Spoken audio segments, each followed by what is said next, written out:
Broadcasting live from the Business RadioX studios in the Twin Cities, it's time for Minneapolis-St. Paul Business Radio. Now, here's your host. And hello again, everyone. Welcome to another edition of Minneapolis-St. Paul Business Radio. I'm John Ray, and folks, this is going to be a good one.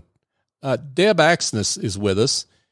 Debra is the owner, proprietor of By Deb. I love that name. Deb, welcome.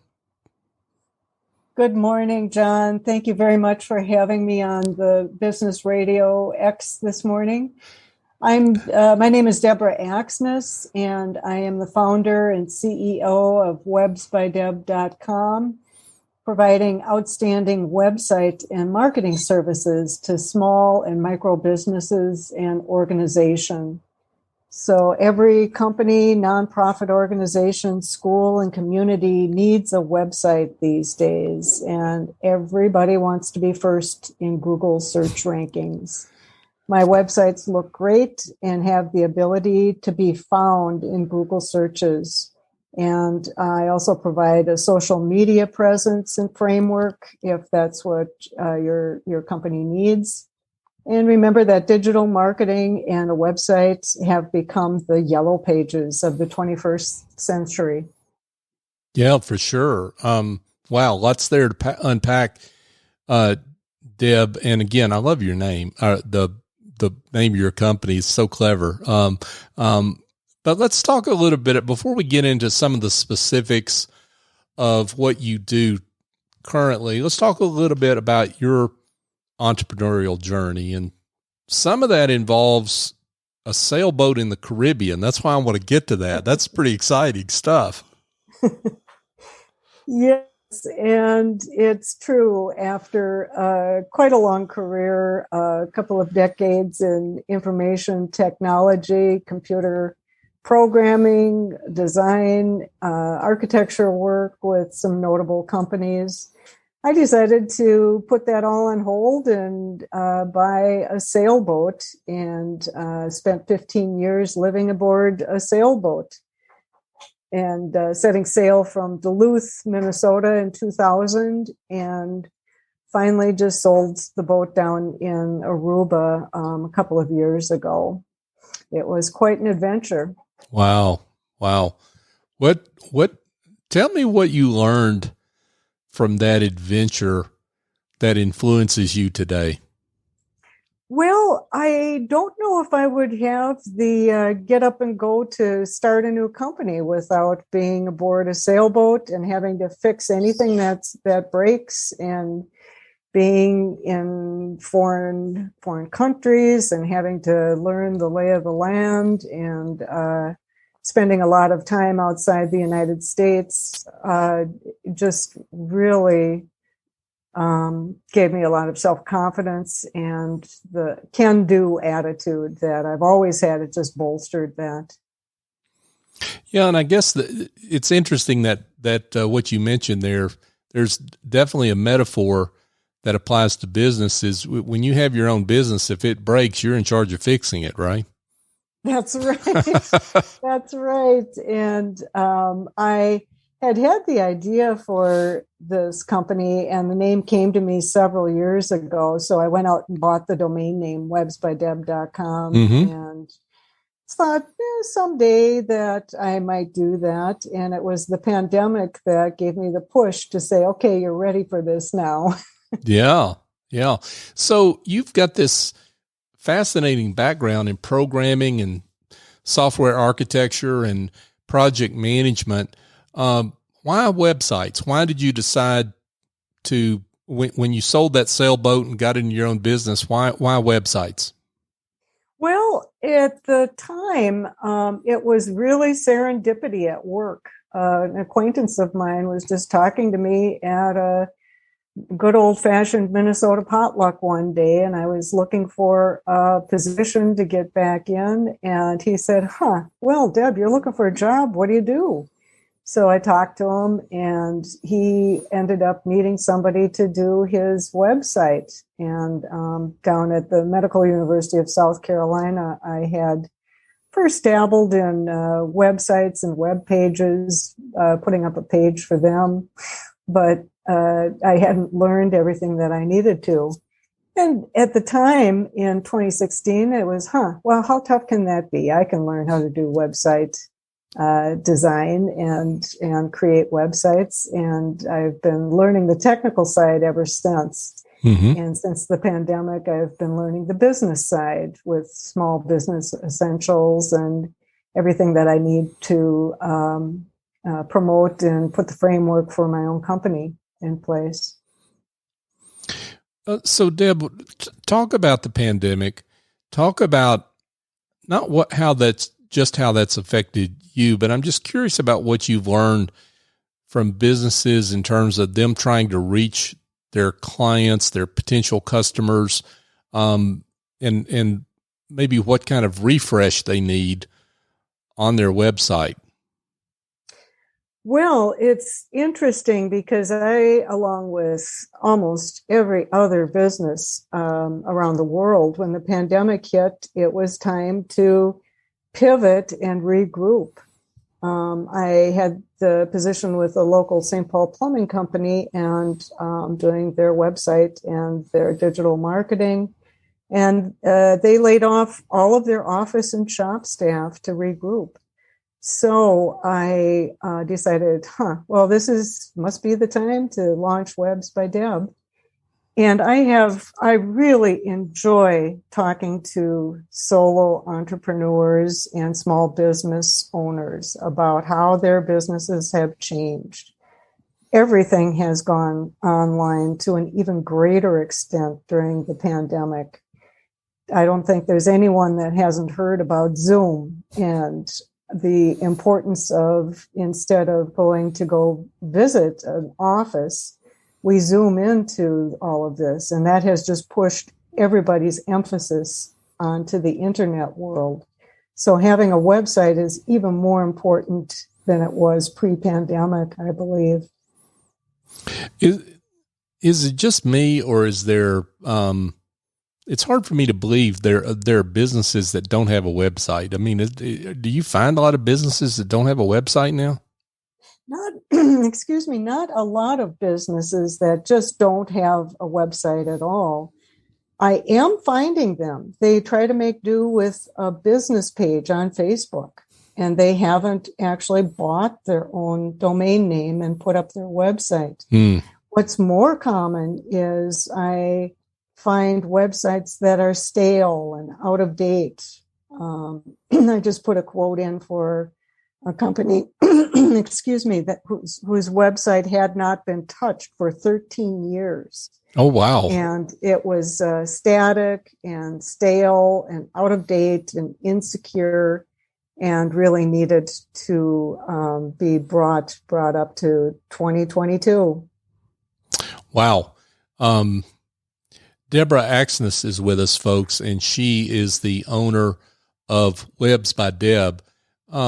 So you mentioned a couple of things there that I wanted to drill down into another level on. You mentioned insecure.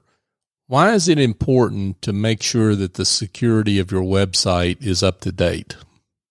Oh, my goodness. You can hardly look at the news cycle without seeing a website or customer information that has been hacked or hijacked for ransom by black web groups. And almost every week we hear about these news stories about the websites being hacked. Maybe it's just a prank and they want to change something and highlight that I can get in there and do that. Mm-hmm. Sometimes it's customers' information, their private and banking information that is at risk. And it puts a black mark on your own company if you're not protecting customer information. So no website is too small or obscure to hide from notice by these nefarious groups. So even if it is just a prank, you need to have a really good firewall. And every website that I touch, whether I'm creating a new one or remaking it or just doing some updates and maintenance, I put on a very world-class, robust firewall on all of the websites that I touch. And I'm glad you mentioned the size of the business, because what I hear sometimes from business owners is, "Oh, I'm too small to for the hackers to worry about me." Right? It's the big companies that happens to. That's really not true. Right now, it seems that the smaller communities, cities and towns are being hacked into their websites. When I first put up my own website, before I started promoting it with what we call search engine optimization so that it could be ranked, it was found by groups in Russia, the Ukraine, and China. And I was shocked that this, before any kind of promotion, that a tiny little website that I had just put up was found by these groups. And Wow. The firewall that I had put in place found that and bounced them out. Folks, I hope you're listening. Debra Axness is with us, Webs by Deb.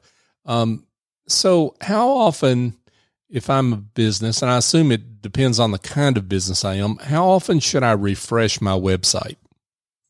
Well, one of the services that I offer is monthly maintenance. And at the minimum, it should be looked at by an expert or someone who knows what they're doing monthly. Mm-hmm. The internet changes all around us. And you can hardly open your computer without something wanting an update.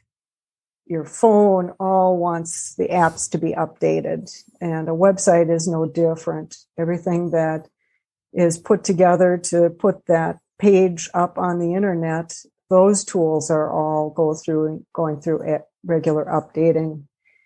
And I also just wanted to briefly mention the importance of SSL, the secure socket layer protection.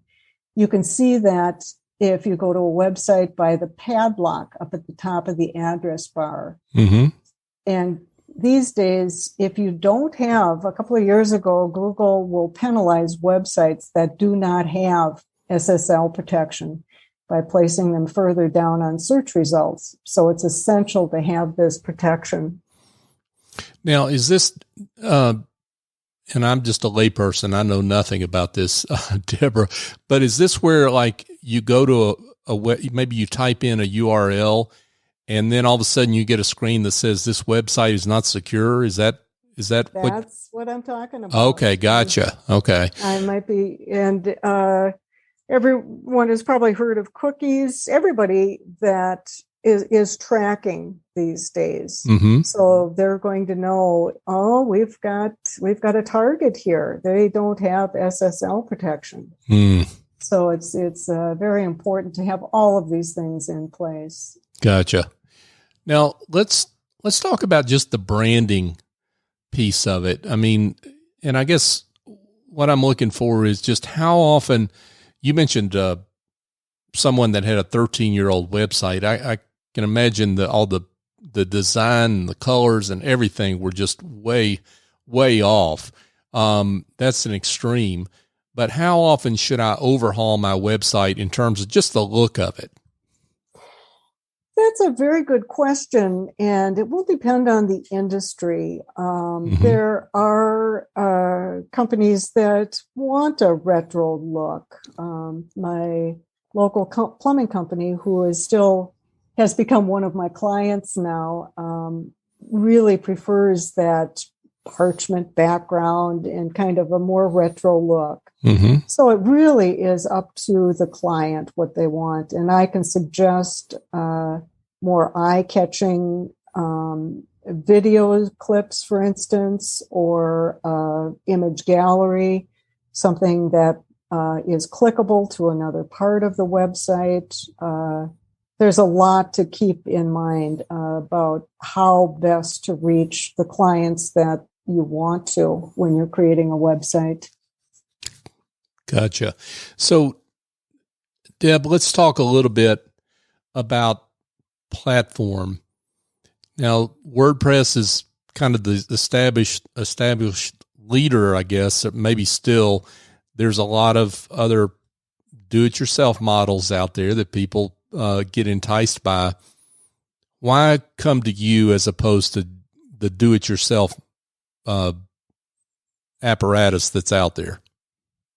Well, that's interesting because there have been a couple of organizations that I have steered towards the do-it-yourself, Wix and Squarespace and other do-it-yourself, simply because of their budget, and it would work better for them than a custom-built website. So I'm not going to try to sell you anything that you really don't need or don't want. Mm-hmm. But if you want a custom-built website and you really want your own message to be out there, a custom-built website is great. And I have chosen WordPress for my platform because of the technical network. I have a vast technical network of people that are doing WordPress web design that I check in with almost every week. People may not realize, and this is a little bit under the hood, where most people don't want to go with websites, but WordPress powers 40% of all websites on the internet and is a very flexible, great tool with a lot of technical backup. And that's why I've chosen that for my platform for website creation. Well, and that's actually the one piece of that that's good to know is if I choose you, or if I've got someone else that's developed my website on a WordPress platform, and I decide to come to you, then the WordPress platform, it's easy for you to work with that right off the bat. So absolutely. Mm-hmm. And even if you don't have a website, you may not even know how your website was created. Mm-hmm. One of my recent clients was a network opportunity from my business mentor. And she just suggested to me that you two should meet. She's a graphic designer, mm-hmm. and her website was 6 years out of date. And so immediately I looked under the hood a little bit, gave her some consulting, and finally, after mulling it over for a month, she says, "You're right. I want a brand new website, and I want you to do it." So there's a lot of other platforms out there. I can look at any of these websites, and I have tools to see where things are stale, where they're insecure, and I can read the code and really put an expert eye and an honest appraisal of your website. Great work, folks, from Debra Axness. Debra is the owner of By Deb. So, Deb, I would love it if you could share maybe a success story, someone that you've worked with that you don't have to mention names, of course, but someone that you worked with that you're particularly proud of the results that you delivered for them. Well, a couple come to mind. This graphic designer that I just finished a website for, and another client I really, really loved working with is a photographer in Minnesota. And again, his website was out of date, and he realized when you see copyright 2019 at the footer of a website, you know it hasn't been touched for at least 2 years. And this photographer had just stunning work and video drone footage clips. And I did some consulting on his existing website and did a makeover of it and just published that just prior to Christmas and this holiday season. And he is just, he thinks it's outstanding. Now he's being promoted, his work is being showcased, and he's ranking much higher on Google search rankings. And interestingly enough, he would like to go into commercial architecture photography. and wants a new website later on this year, so he knows where he's going to come to create that new website. Webs by Deb. That's awesome. That's awesome.